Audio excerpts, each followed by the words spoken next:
Mga kwento ni Felmo.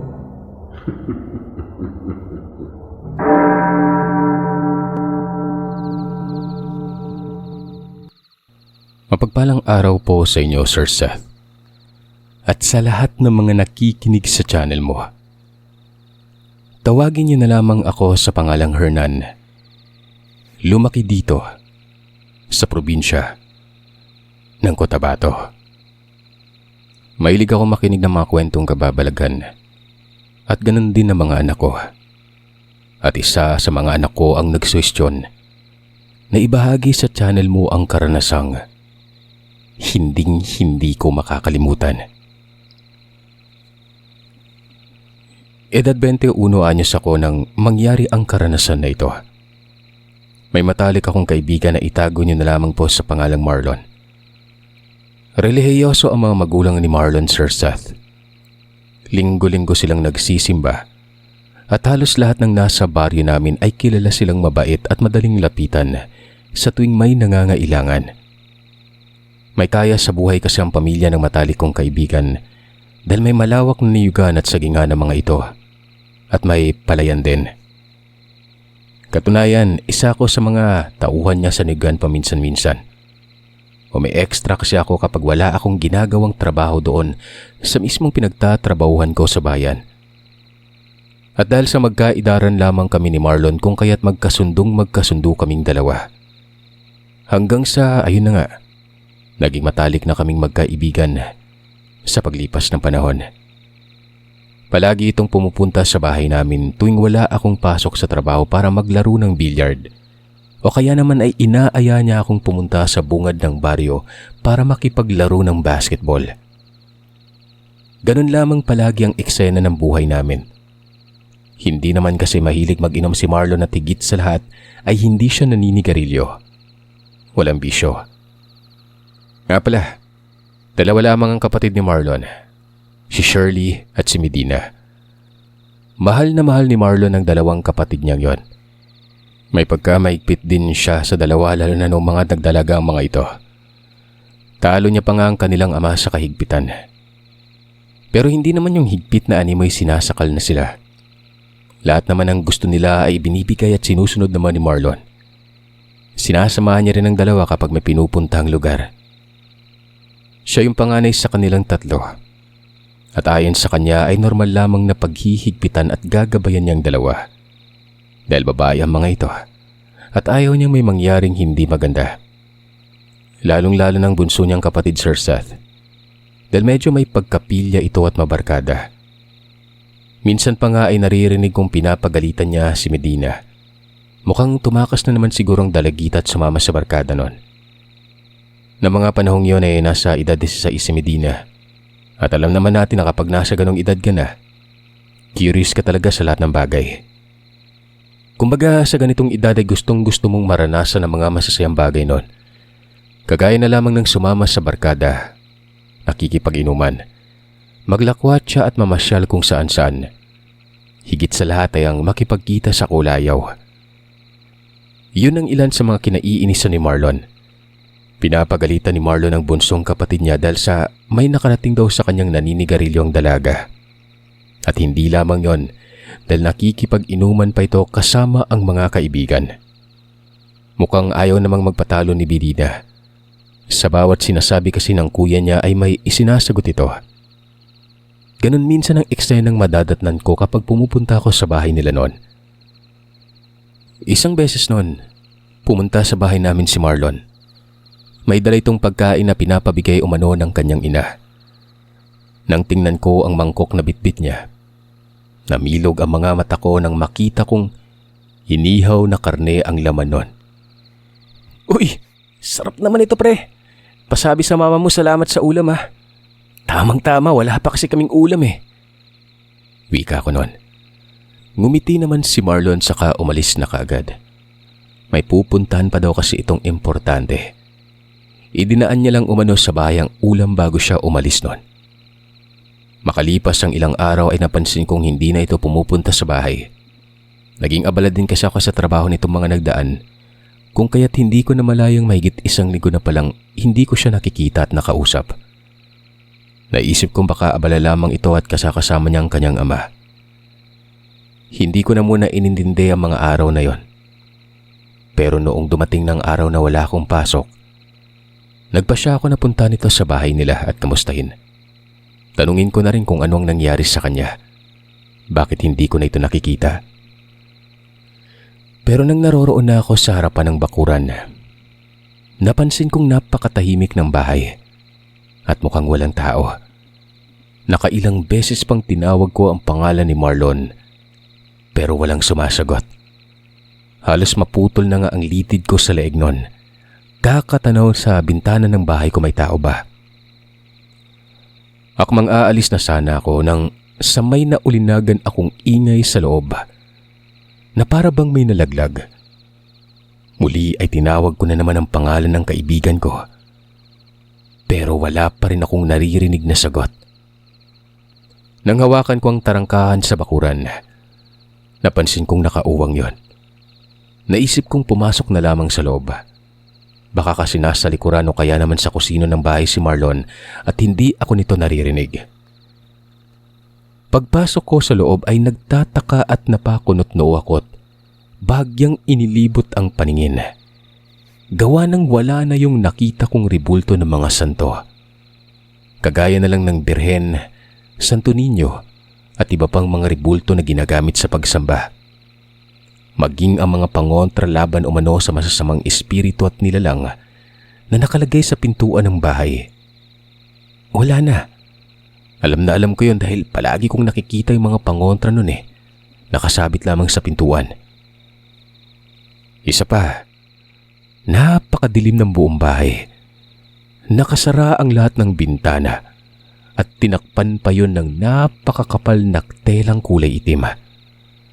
Tapos amoy malansang loob ng bahay nun na para bang may naburong dugo o hilaw na karne. Napatakip pa ako ng ilong matapos igala ang paningin. Nang sa maya-maya ay bigla na lamang akong nagulat at napaigtad nang may magsalita mula sa madilim na parte ng bahay. Anong ginagawa mo dito? Nung sipatin ko at titigan ang nagmamay-ari ng boses na yon. Napangiti na lamang ako nang malaman kong si Marlon pala ito. Ikaw pala tol, pasensya ka na at kung bigla akong pumasok ng walang paalam Wika ko. Sinabi ko sa kanyang kanina ko pa tinatawag ang pangalan niya pero hindi naman siya sumasagot. Kaya nasa loob lang pala siya ng bahay. Hinayaan niya lang na mamaos ang boses ko kakatawag. Hindi pa man muling nakapagsalita ang kaibigan ko ay naalala kong parang hindi boses ng Marlon ang narinig ko kanina. Alam mo yung boses na nanggaling sa ilalim ng lupa? Nagtanong kasi sa akin yun kung anong ginagawa ko, di ba? Teka tol, ikaw lang ba yung mag-isa dito? Parang may ibang boses akong narinig kanina Tumango si Marlon. Sinabi yang siya lang numano mag-isa sa bahay. Kaya't walang ibang tao ang nagtanong sa akin kundi siya lang. Napatango na lamang ako. Pero sa kaloob-looban ko, hindi ako kumbinsido sa sinasabi niya.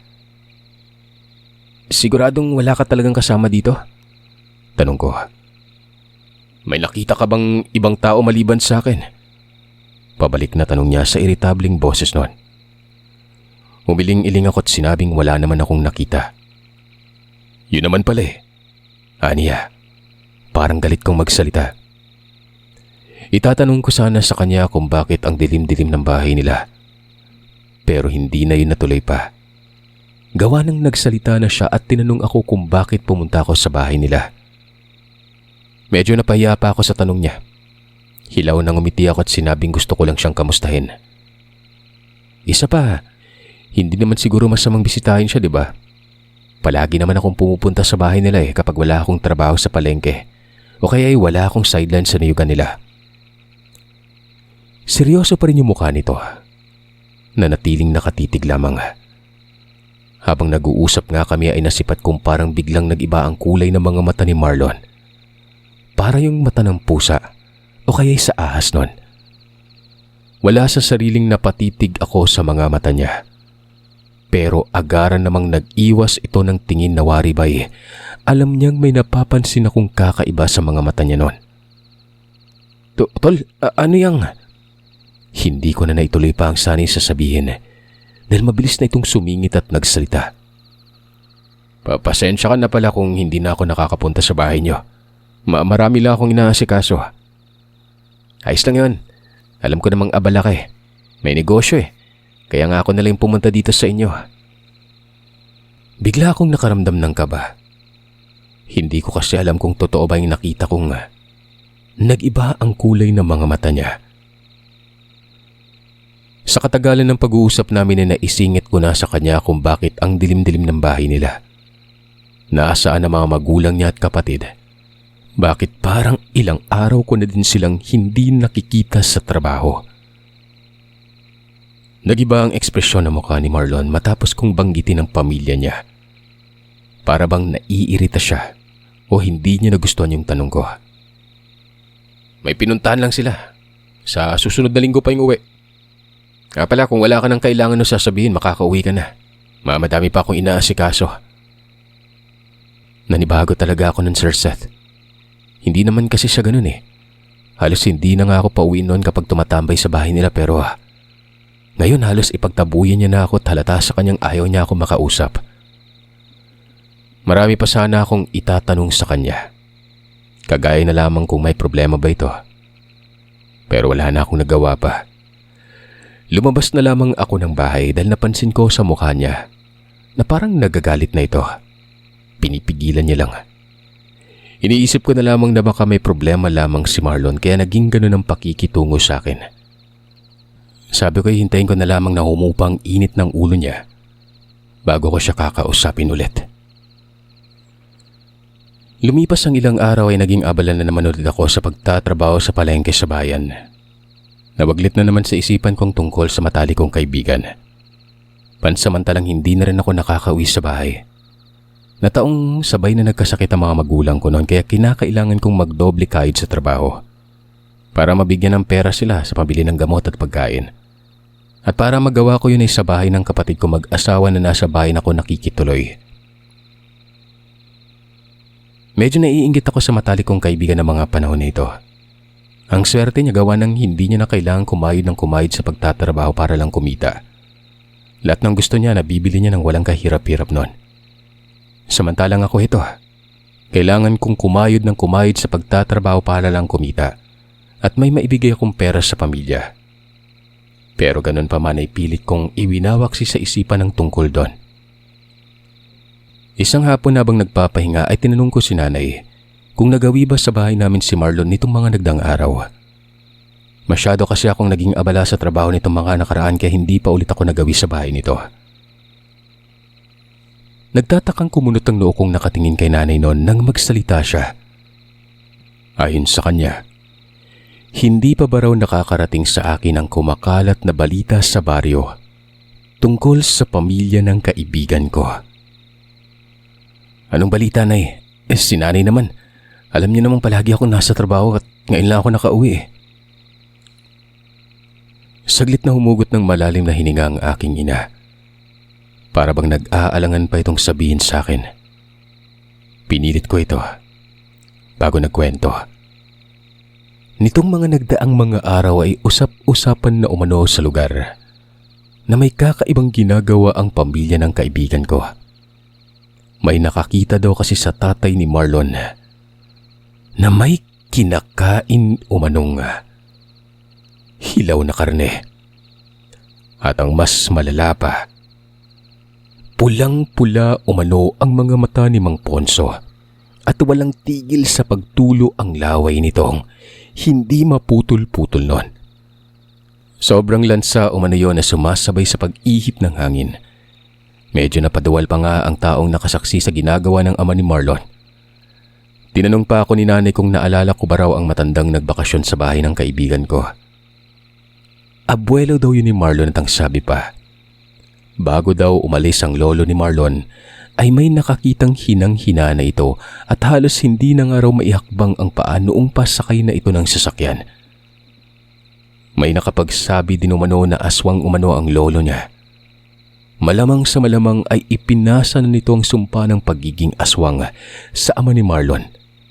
At ang mas malala pa sa lahat, mukhang hinawaan daw ni Mang Ponso ang buong pamilya nito. Ayon na rin sa nakasaad na sumpang minana ng pagiging aswang at para magpatuloy pa rin ang kanilang lahi.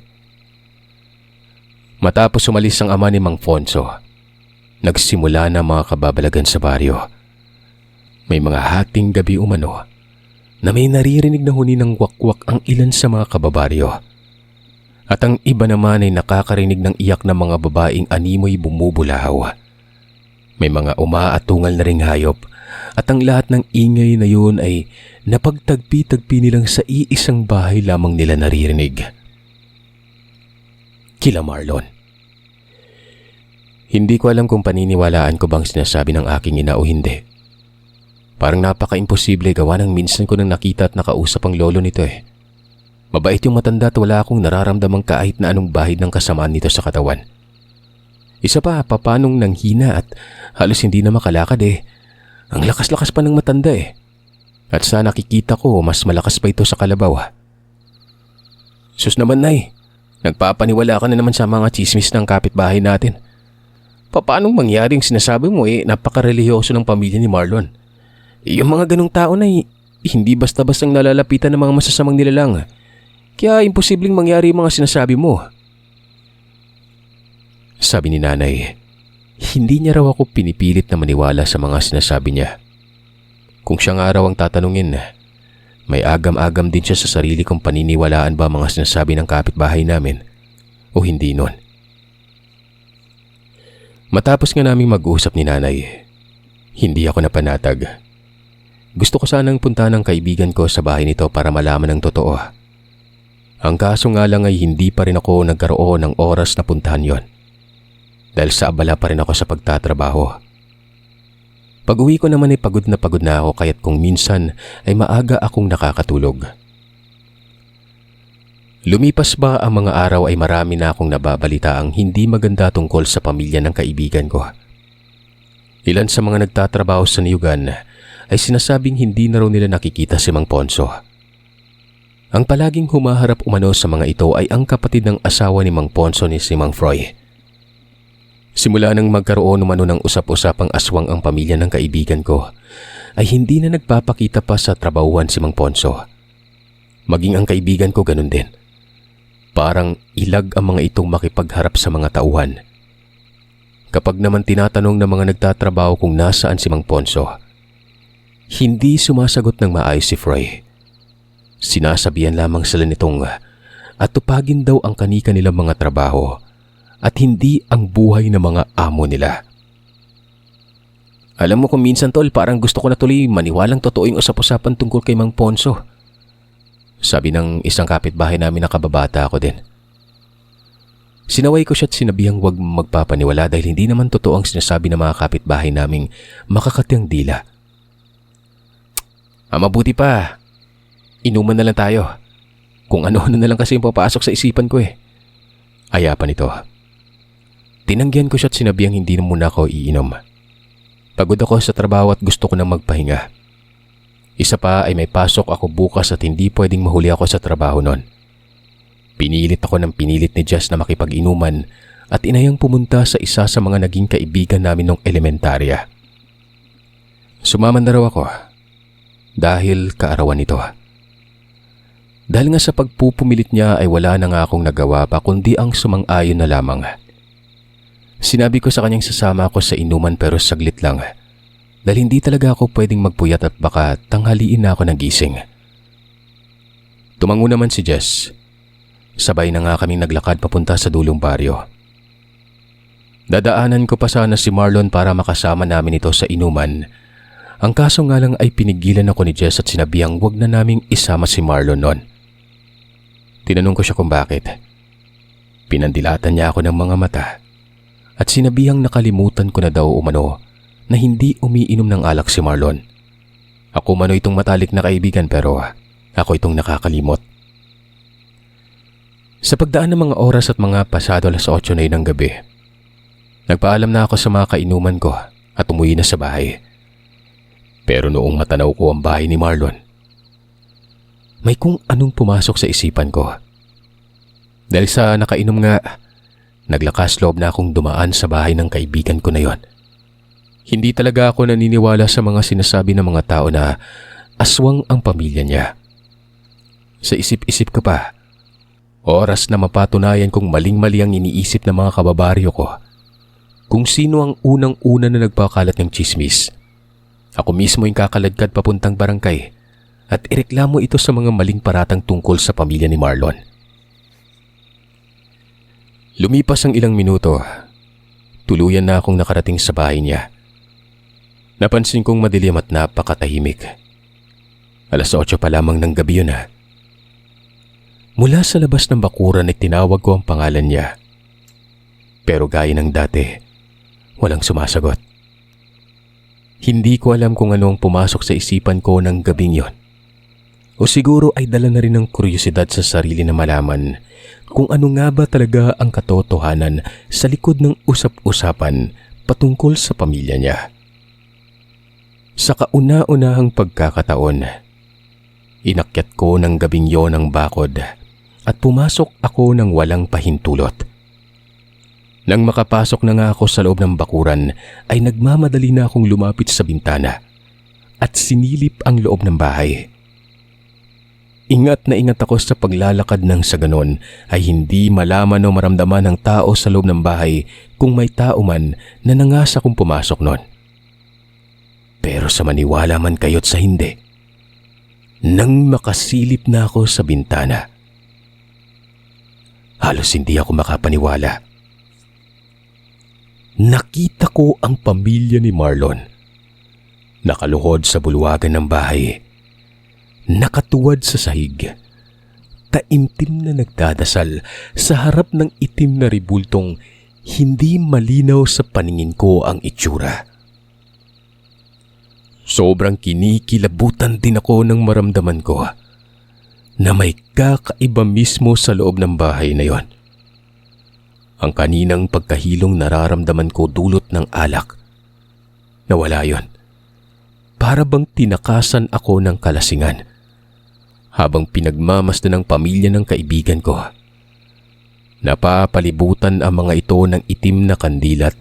May mga binabanggit ng lengguaheng hindi ko maintindihan. Sa bawat salitang binabanggit na mga ito, ay parang may kung anong maliliit na karayom ang tumutusok sa dibdib ko at dahan-dahang sumisikip ang daanan ng hininga ko noon. Agad-agad akong napakubli nang mapansin kong tumingin sa gawi ko kung saan ako nakasilip. Ang nanay niya. Dali-dali akong umalis noon, lumabas na bakuran.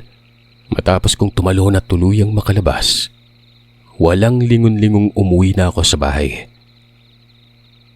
Hindi ko alam kung anong gagawin. Hindi ko alam kung paano ko haharapin ang kaibigan ko at tanungin tungkol sa mga nakita ko noon.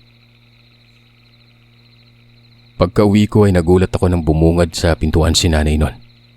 Nagtanong kung saan ako galing at bakit ako namumudla. Diyan lang po, Nay. Naku, itong batang ito ay amoy alak pa. Alam mo namang may pasok ka pa bukas, di ba? Iinom tapos ang mangyayari niyan kinabukasan hindi ka na naman makakapasok. Kakamot-kamot na sinabi ko naman sa mga magulang ko na konti lang naman ang ininom ko. Hindi naman ako nagpakalasing dahil alam ko na may pasok ako. Sige po, papasok na ako sa kwarto. Paalam ko noon. Nung makahiga na ako ay saka pa lamang ako nakaramdam ng hindi maganda. Mabigat ang katawan ko na para akong lalagnatin. Kinabukasan ay tanghali na ako nagising. Kung kaya't napamura na lamang ako sa isipan at nagmamadali ng bumangon. Pero pagtayo ko ay agaran akong napahawak sa sentido ko nang maramdaman kong parang may ugat ang mabilis na pumitik. Dahilan para sumakit ng todo ang ulo ko. Nay, bakit hindi niya ako ginising kanina? Hindi tuloy ako nakapasok. Wika ko. Nagtaka naman ako nang mapansin ko ang aking inang nakakunot ang noong tinititigan ako ng ilang segundo. Tinanong ko siya kung anong problema. bakit kakaiba siya kung makatingin. Pero imbis na sagutin niya ang tanong ko ay katakatakang ibinalik niya sa akin ang tanong na yon. Kung may problema ba daw ako o ayos lamang ba umano ako noon. Sabihin mo nga sa akin anak, may dinaramdam ka ba? Sinabi ko naman sa kanya na bigla na lamang sumakit ang ulo ko. Maliban doon ay napakabigat ng pakiramdam ko. Parang lalagnatin ako. Nilapitan ako ni nanay at nagmadaling itinaas niya ang damit ko. Nanlaki ang mga matang nagtanong kung saan ko daw nakuha ang mga butlig-butlig na tumubo sa likuran at dibdib ko noon. Saan ba daw ako nagpunta kagabi? At bakit ang init ng noo ko? Sinabi ko sa kanyang galing ako sa inuman. Pero bago ako umuwi ay dumaan muna ako sa bahay ng kaibigan ko. Ang kaso nga lang, hindi ko na naituloy pa ang sasabihin. Nang maalala ko ang mga nakita ko sa loob ng bahay ni Marlon. Bigla namang napasign of the cross ang aking ina't nagwikang, Diyos ko, bata ka. Bakit ka pa nagpunta sa bahay ng kaibigan mo? Alam mo namang usap-usapan dito sa lugar natin, di ba? Gusto ko lang po siya makausap na nakumpirma kong totoo pa yung balita na kumakalat tungkol sa kanila. O tapos ngayong nagpunta ka amo sa gabi sa bahay nila may nakuha kang sagot. Pinilit kong wag nang sabihin sa aking inang tungkol sa mga nasaksiyan sa bahay ni Marlon. Naisip kong baka may rason ng pamilya ng kaibigan ko kung bakit nagagawa nilang ganong bagay. Isa pa, hanggang ngayon ay hindi pa rin ako naniniwalang sila ang may kagagawan ng mga nangyayaring patayan sa lugar namin. Marami nang nakakarating sa aking balita tungkol sa sunod-sunod na pagkamatay ng mga hayop sa baryo. At ang ilan sa mga sanggol ay nagkakasakit at hindi matukoy ng mga doktor na sumuri kung ano ang dahilan ng pagkakasakit nila. Pero ang haka-haka ng ilan sa mga kababaryo, ang pamilya ng kaibigan ko umano ang salarin kung bakit merong hindi matukoy na sakit ang kumalat sa lugar namin. Sumasamba raw kasi sa demonyo ang mga ito kapalit ng karangyaang tinatamasa. Sa maghapon yun ay wala akong ginawa kundi ang matulog lamang ng matulog. Napakabigat ng pakiramdam ko. Parang ayoko nang bumangon pa sa higaan. Noon ngang magising ako ay madilim na sa labas na bahay.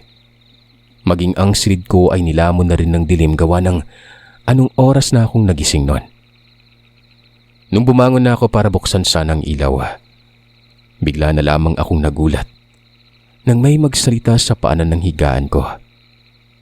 Nang titigan ko yon, doon ko palang nalamang may tao pala sa silid ko at kaboses ito ni Marlon. Huwag kang matakot, Hernan. Gusto lang kitang makausap at makapagpaliwanag tungkol sa nakita mo nung nakaraang gabi. Sabi niya. Nakakakilabot at napakapangit ang anyo ng nilalang. Pero yung boses niya, Marlon na Marlon talaga. Hindi ako nakapagsalita at higit sa lahat ay hindi ko maigalaw ang katawan at parabang naistatwa ako sa kinaroroonan. Maging ang dila ko ng mga sandaling yon ay tila ba umurong din. Hindi ako makasigaw o makapagsalita man lang. Nakalanghap ako ng mabahong amoy. Alam kong nanggagaling yun sa nilalang na nasa harapan ko. Huwag ka matakot, tol. Ako to, kaibigan mo. Wala akong masamang gagawin sa'yo. Umpisang wika nito sa garalgal na boses. Isa-isang ang ipinaliwanag ng kaibigan ko ang lahat-lahat. Ayon sa kanya ay tama raw ang mga balitang kumakalat sa baryo. Aswang sila at sumasamba sa demonyo. Dahil kung hindi daw tatanggapin ng ama niya ang pagiging aswang ng lolo niya, ay nagbanta itong magpapakawala ng matinding sumpang babalot sa baryo. Gaya na lamang ng mga taong kababaryong sunod-sunod na nagkakasakit at agad-agad na babawian ng buhay. Kapalit ng pagtanggi ng kanyang ama at ang ginawa nitong pagtakas sa kanilang angkan para mamuhay ng payapa. Akala daw kasi ng tatay niya, oras na matakasan nila ang kanilang angkan ay magiging tahimik na yung buhay nila. Pero mali pala. Dahil kahit na saan man sila magpunta o magtago, ay matutuntun pa rin sila ng angkan ng ama ni Marlon. Para hindi na madamay pa ang mga kababaryo, ay pikit matang tinanggap ng ama ni Marlon ang pagiging aswang ng lolo niya. Pero hindi pa nakontento yung lolo nito, Sir Seth. Dahil sa hinawaan pa silang magkapatid at ang kanyang ina ng pagiging aswang ito bago isalin sa kanyang ama ang bertud ng nilalang. At ang mas ikinagulat nila, bago pa pala nagsabi ang lolo niya ay dahan-dahan na pala itong nagbitaw sa baryo ng pamarusa. Kadalasan ang tinamaan ng ginawa ng lolo niya ay ang mga kabataan.